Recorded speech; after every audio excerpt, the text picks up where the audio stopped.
Osvetlenie patrí medzi najdôležitejšie prvky interiéru, no často sa mu venuje menej pozornosti než výberu nábytku či farieb stien.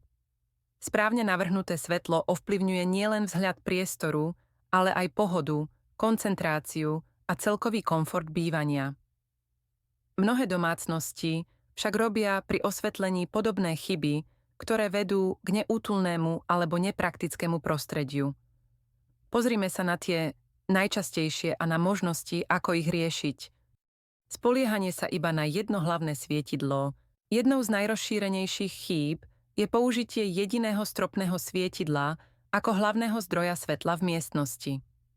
Takéto riešenie spôsobuje nerovnomerné osvetlenie, vznik tieňov a nedostatok svetla v niektorých častiach priestoru.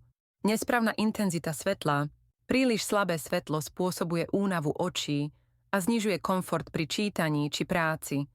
Naopak, príliš silné osvetlenie môže pôsobiť rušivo a nepríjemne.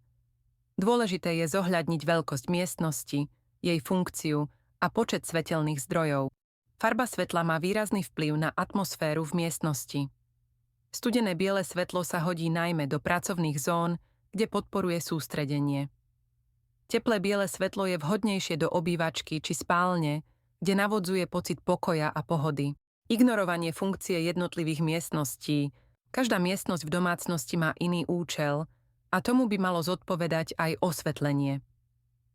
Kuchyňa potrebuje kvalitné pracovné svetlo nad pracovnou doskou, kúpeľňa dostatočné osvetlenie pri zrkadle a spálňa skôr tlmené, upokojujúce svetlo.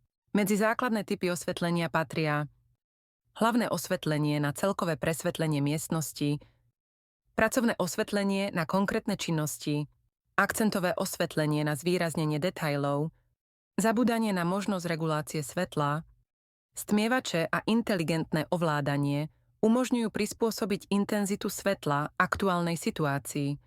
Podcenenie prirodzeného denného svetla.